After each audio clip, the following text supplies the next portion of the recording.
اولاد کے لیے بھی ہمیں قرآن و سنت میں دعائیں سکھائی گئی ہیں اور ان کا بھی اہتمام کرنا چاہیے.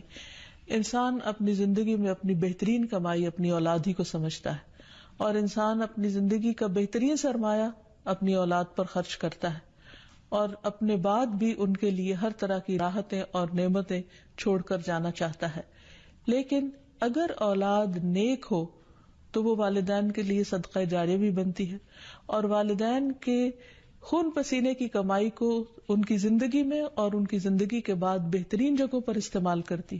لیکن اگر اولاد بگڑی ہوئی ہو تو زندگی میں بھی انسان کے لیے اذیت اور عذاب ہے, اور بعد میں بھی اس کے مال کو ضائع کرنے والی ہوتی ہے اور اس کے لیے بدنامی کا سبب بنتی ہے. اس لیے خصوصی طور پر اولاد کے لیے دعائیں کرتے رہنا چاہیے.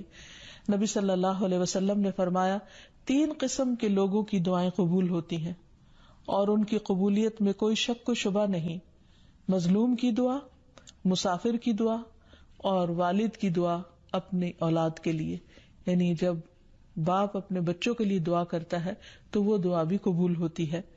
اسی طرح نبی صلی اللہ علیہ وسلم نے اس بات سے بھی منع کیا کہ کوئی اپنی اولاد کے خلاف دعا کرے یا اس کو بد دعا دے, کیونکہ وہ بھی قبول ہو جاتی ہے اور پھر انسان کے لیے پریشانی کا باعث بنتی ہے. اس سلسلے میں نبی صلی اللہ علیہ وسلم نے فرمایا اپنی اولاد کو بد دعا نہ دو, ایسا نہ ہو کہ وہ اللہ کی طرف سے قبولیت کی گھڑی ہو اور وہ تمہارے لیے قبول کر لے, اور اگر انسان کی ایسی دعا قبول ہو جائے تو پھر انسان کے لیے سخت پریشانی کا باعث ہو سکتی ہے یہ بات. پھر اسی طرح یہ ہے کہ اگر کسی کی اولاد نہ ہو تو اس کے لیے بھی دعا سکھائی گئی ہے, اور وہ دعا ابراہیم علیہ السلام کی دعا ہے جس میں وہ کہتے ہیں رب ہب لی من الصالحین, اے میرے رب مجھے نیک اولاد عطا فرما, صالح لوگوں میں سے عطا فرما. فبشرناہ بغلام حلیم, تو ہم نے اسے ایک بردبار بیٹے کی بشارت دی. یعنی اللہ سبحانہ وتعالیٰ نے ان کی دعا سن لی, اور یہ دعا بہت عرصے کے بعد سنی گئی تھی لیکن بہرحال سن لی گئی. ابراہیم علیہ السلام اللہ کے دوست تھے اور مستجاب الدعوات تھے, ان کی دعائیں قبول ہوتی تھی. لیکن یہاں یہ بات بھی پتہ چلتی ہے کہ دعا کی قبولیت کا مطلب یہ نہیں کہ جس وقت انسان منہ سے کوئی بات نکالے اسی وقت پوری ہو جائے. اس کی پورے ہونے میں بعض اوقات کئی سال گزر سکتے ہیں, جیسے ہم دیکھتے ہیں یوسف علیہ السلام کے واقعے میں, ابراہیم علیہ السلام اور دیگر پیغمبروں کے سلسلے میں. اور پھر ہم اس بارے میں یہ بھی دیکھتے ہیں کہ جس طرح ابراہیم علیہ السلام کی دعائیں قبول ہوئی تو انہوں نے اپنے رب کا اس پر شکر بھی ادا کیا اور فرمایا الحمدللہ الذی وہب لی علی الکبر اسماعیل و اسحاق ان ربی لسمیع الدعاء, کہ اللہ کا شکر ہے جس نے مجھے بڑھاپے میں اسماعیل اور اسحاق جیسی اولاد دی, بلا شبہ میرا پروردگار دعائیں سننے والا ہے. اور حقیقت یہ ہے کہ اللہ تعالیٰ پیغمبروں کی بھی سنتا ہے اور پیغمبروں کے علاوہ باقی لوگوں کی بھی دعائیں سنتا ہے. اس لیے اولاد کی طرف سے کبھی بھی مایوس نہیں ہونا چاہیے, نہ ہونے کی شکل میں بھی اور ہونے کے بعد ان کی نیکی اور خیر اور بھلائی کے سلسلے میں بھی. اور اس میں ہم دیکھتے ہیں کہ زکریا علیہ السلام کی بھی اولاد نہیں تھی تو وہ بھی بڑھاپے تک مایوس نہیں ہوئے اور دعا مانگتے رہے. اور اس سلسلے میں آتا ہے کہ وہ جب دعا مانگتے تو کہتے رب ہب لی من لدنک ذریۃ طیبہ انک سمیع الدعاء, کہ اے میرے پروردگار تو مجھے اپنے پاس سے نیک اور پاکیزہ سیرت اولاد عطا فرما, تو ہی دعا کا سننے والا ہے. یعنی پیغمبر ہمیشہ صرف اولاد کی دعا نہیں کرتے بلکہ نیک اولاد کی دعا کرتے ہیں. اولاد کا ہونا اللہ سبحانہ وتعالیٰ کا ایک بہت بڑا انعام اور بندے پر بہت بڑا احسان ہے.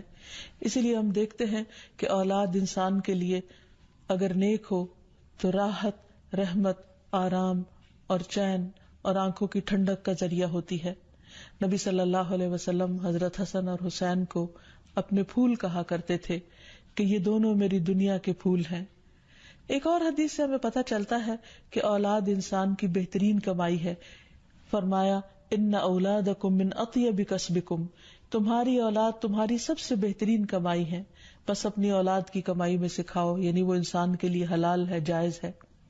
پھر اسی طرح بیٹیاں جو ہیں ان کی تعلیم و تربیت اور ان کی پرورش بھی ایک بہت خیر و بھلائی اور جنت کمانے کا ذریعہ ہے. لیکن اس کے ساتھ ساتھ یہ بھی یاد رکھنا چاہیے کہ اولاد ایک رسپانسبلٹی بھی ہے, ان کے بارے میں سوال بھی کیا جائے گا کہ ان کی تربیت کس طرح کی. پھر خصوصی طور پر اسے ماں کی ذمہ داری قرار دیا گیا. اگرچہ ماں اور باپ دونوں ذمہ دار ہیں، لیکن عورت سے اس کے گھر والوں یعنی اس کے بچوں کے بارے میں اس سے سوال ہوگا کہ اس نے ان کی تربیت کیسے کی. تو اس لیے ہم سب پر لازم ہے کہ ہم اپنے بچوں کی دینی اور دنیاوی دونوں طرح سے بہترین تربیت کرنے کی کوشش کریں.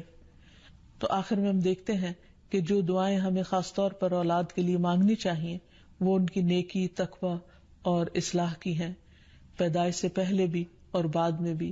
پیدائش سے پہلے رب ہب لی من الصالحین، کہ اے رب مجھے صالح اولاد عطا کر.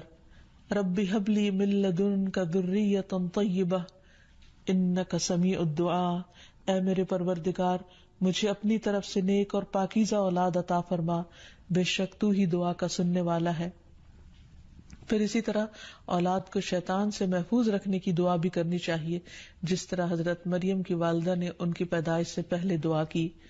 پھر اسی طرح اپنی اولاد کو شیطان مردود سے بچانے کی بھی دعا کرنی چاہیے، جیسے حضرت مریم علیہ السلام کی والدہ نے ان کی پیدائش کے وقت یہ دعا مانگی تھی، وَإِنِّي أُعِيذُهَا بِكَ وَذُرِّيَّتَهَا مِنَ الشَّيْطَانِ الرَّجِيمِ، اور بے شک میں اس کو اور اس کی اولاد کو شیطان مردود سے تیری پناہ میں دیتی ہوں.